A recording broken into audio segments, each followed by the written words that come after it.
right, sixth graders, woohoo! It is February 8th, and this is our second to last day of reading on the crossover. So to remind you where we left off, because it's been a few days, is that we have Dad has had a nosebleed. Remember, he flipped out because JB got fouled hard, so he had to have a talk about going to the doctor. Josh is still suspended because remember he fired a pass and hit JB in the nose. It sounds like JB's sort of talking to him again. It took a while, but looks like he's smiling at him again. So their relationship seems to be repairing. He's heard him laugh a couple times. He seems to like see him as a, like his brother again. He's also definitely doing a wonderful job of supporting his family. In that, he's trying to look out for Dad. He's, trying to be better for Mom. So Josh has made some changes. All right. Now, he's still not on the team, but or he's still suspended, but it sounds like there is a big game coming up. So here we go. This is where we're picking up at. Coaches talk before the game. Tonight, I decided to sit on the bench with the team during the game instead of the bleachers with Dad and Mom, who's sitting next to him just in case he decides to act churlish again.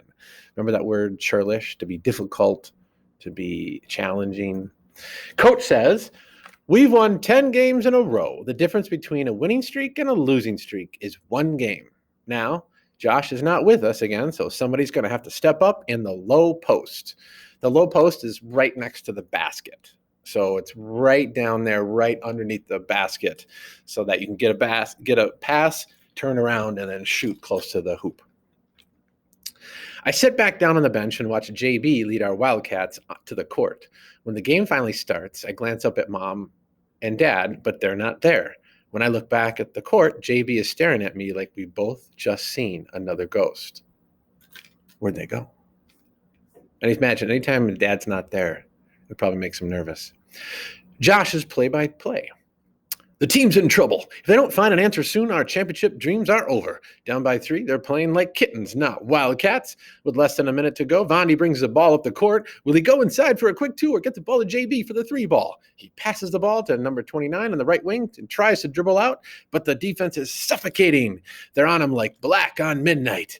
He shoots it over to JB, who looks up at the clock. He's going to let it get as close as possible. They've got to miss me right now. Vondy comes over, sets a high pick. JB's open. He's going to take the 3. It's up. That's a good-looking ball there, but not good enough. It clangs off the rim. The buzzer rings, and the Wildcats lose the first half. Text messages from Mom, part 1, 7:04. Dad wasn't feeling well, so we went back outside for some air. Back soon. 7:17. I think we're heading home. At halftime, let your brother know. 7:45. Home now. Dad wants to know the score. How's Jordan doing? You okay? 7:47. Y'all hang in there. The second half will be better. Hi to Alexis. Get. 7:47. A ride with Coach Orvandi. Yes, Dad's okay, I think. See you soon. 7:48. I shouldn't have said I think. He's fine, just tired. He says don't come home. 7:48. If you lose. LOL. Harsh. Don't come home if you lose.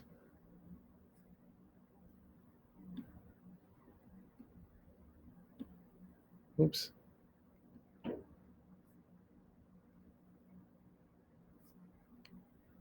Oh, sorry, everyone.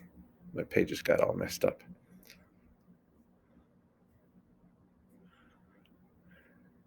Here we go.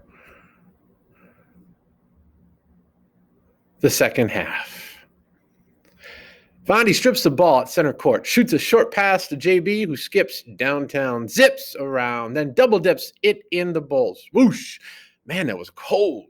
We're up by 2. These cats are balling. JB is on fire, taking the score higher and higher, and the team and coach and Alexis and me, we're his choir. Wildcats, Wildcats. And my brother is Superman tonight, sliding and gliding in the rare air, lighting up the sky on the scoreboard, saving the world and our chance at a championship. Tomorrow is the last day of school before Christmas vacation. Tonight, I'm studying. Usually, I help JB prepare for his tests, but since the incident, he's been studying alone, which has me a little scared because tomorrow is also the big vocabulary standards test. But don't say that word around Mom. She thinks that standards are a lousy idea. All teachers kind of think that. So after the game, I go home and pull out my study sheet with all the words we've been studying and my clues to remember them, like heirloom. As in, Dad treats his championship ring like some kind of family heirloom that we can't wear until one of us becomes the man. So heirloom is like a treasure for a family. I put 8 pages of words on JB's pillow while he's brushing his teeth, then turn off my light and go to sleep. When he climbs into bed, I hear the sound of ruffling paper. Then his nightlight comes on and I don't hear anything else except thanks. Coach comes over to my table during lunch, sits down with a bag from McDonald's, hands me a fry and Vondi a fry, bites into his McRib sandwich and says, "Look, Josh, you and your brother need to squash this beef. If my 2 stars aren't aligned, there's no way the universe is kind to us." Huh? Vondi says. He's speaking in metaphor, right? He's comparing the brothers to stars. My brother and I got into a bad fight when we were in high school, and we've been estranged ever since. You want that? I shake my head. Then fix it, filthy. Fix it fast. We don't need any distractions on this journey. And while you're working on that, give your mom something special this holiday. She says you've served your sentence well, and that she'll consider letting you back on the team if we make it to the championship game. Merry Christmas, Josh. So Coach is trying to get him back on the team. This word estranged, that the coach was saying he and his brother have been estranged. It means they haven't been close. To be estranged means to not be connected. So they're separated and they haven't gotten back together. It's a long time. Oh, here we go. Estranged. Adjective. The interruption of a bond when one person becomes a stranger to someone who was close, a relative, a friend, or a loved one. As in, Alexis's mom and dad are estranged. As in, when I threw the ball at JB, I think I was estranged from myself, if that's possible. As in, even though JB and I are estranged, Dad's making us play together in a 3-on-3 tournament on the rec playground tomorrow. School's out.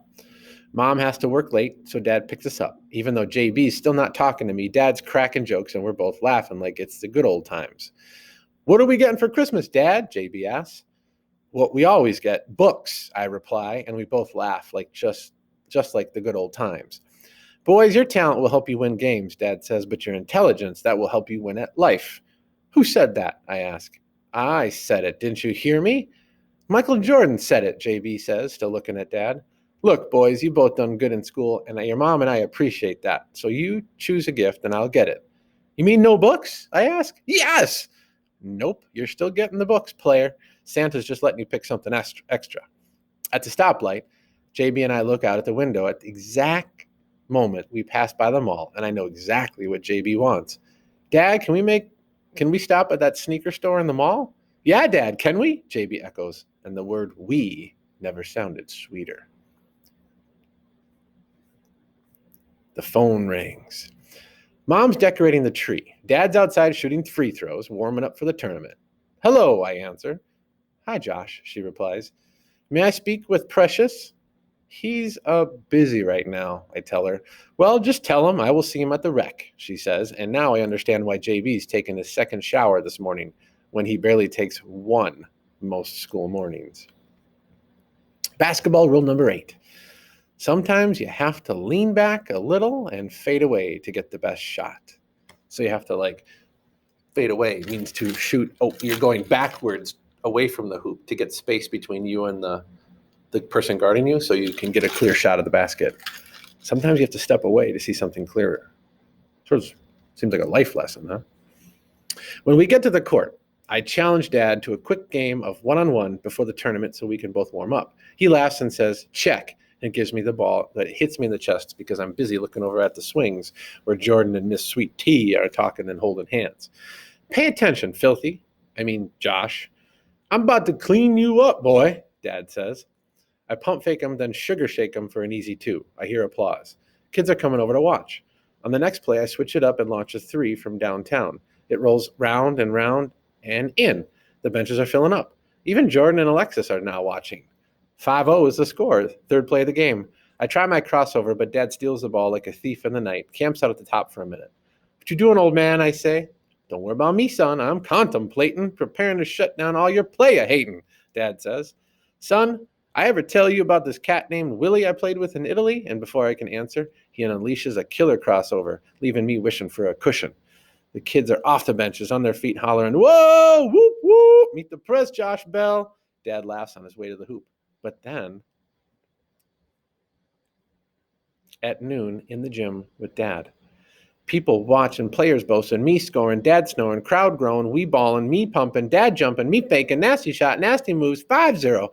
My lead, next play, dribble, bounce, dribble, steal, Dad laughs, palms ball, you okay? Dad winks, watch this, he dips, sweat drips, left y'all, right y'all, I fall, crowd wild, Dad drives, step strides, runs fast, hoop bound, stutter steps, lets loose, screams loud, stand still, breath short, more sweat, grabs chest, eyes roll, ball drops, Dad drops, I scream, help, please. Sweet tea dials cell. Jordan runs, brings water, splashes face. Dad nothing, out cold.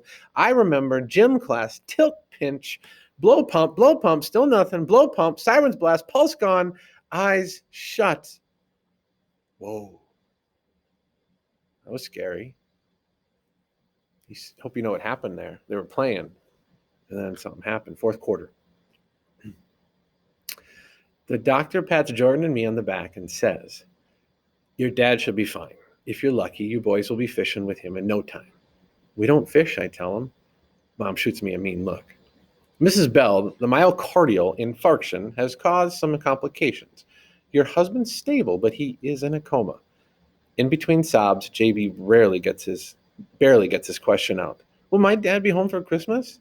He looks at us and says, "Try talking to him. Maybe he can hear you, which could help him come back."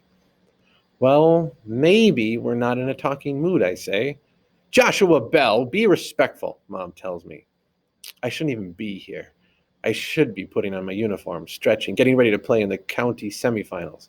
But instead, I'm sitting in a smelly room in St. Luke's Hospital, listening to Mom sing Kumbaya, watching Jordan hold Dad's hand, wondering why I have to push water uphill with a rake to talk to someone who isn't even listening, to miss the biggest game of my life. Myocardial infarction. Noun, it's a thing. Occurs when blood flow to an area of the heart is blocked for a long enough time that part of the heart muscle is damaged or dies. As in, JB says that he hates basketball because it was the one thing that Dad loved the most besides us, and it was the one thing that caused his myocardial infarction. As in, the doctor sees me Googling the symptoms, coughing, sweating, vomiting, nosebleeds, and he says, we can't be sure what causes a myocardial infarction. I say, what about donuts and fried chicken and genetics? The doctor looks at my mom, then leaves. As in, Dad's in a coma because of a myocardial infarction, which is the same thing my grandfather died of. So what does that mean for me and JB? Scary. Okay, Dad. The doctor says I should talk to you, and maybe you can hear and maybe you can't. Mom and JB have been talking your ear off all morning. So if you're listening, I'd like to know, when did you decide to jump ship? I thought you were the man. And one more thing, if we make it to the finals, I will not miss the big game for a small maybe. Mom, since you asked, I'll tell you why I'm so angry. Because Dad tried to dunk, because I want to win a championship, because I can't win a championship if I'm sitting in this smelly hospital, because Dad told you he'd be here forever, because I thought forever was like Mars far away, because it turns out forever is like the mall right around the corner, because Jordan doesn't talk basketball anymore, because Jordan cut my hair and didn't care, because he's always drinking sweet tea, because sometimes I get thirsty, because I don't have anybody to talk to now, because I feel empty with no hair, because CPR doesn't work, because my crossover should be better, because if it was better, then Dad wouldn't have had the ball, because if Dad hadn't had the ball, then he wouldn't have had tried to dunk, because if Dad hadn't tried to dunk, then we wouldn't be here, because I don't want to be here, because the only thing that matters is swish, because our backboard is splintered. All of that is all basketball talk, but it's really talking about life. Text messages from Vondi. 8:05. Filthy, the game went double overtime before the last possession. 8:05. Coach called the timeout and had us all do a special chant on the sideline. 8:06. It was kind of creepy. The other team was LOL. I guess it worked because 8:06. We won 40-39. We dedicated the game ball to your pop. 8:07. Is he better? You and JB coming to practice? Filthy, you there? On Christmas Eve, Dad finally wakes up. He smiles at Mom, high fives Jordan, then looks right at me and says, "Filthy, I didn't jump ship." Oh, so we heard. All right, we're going to stop right there for today so we can finish the flourish tomorrow.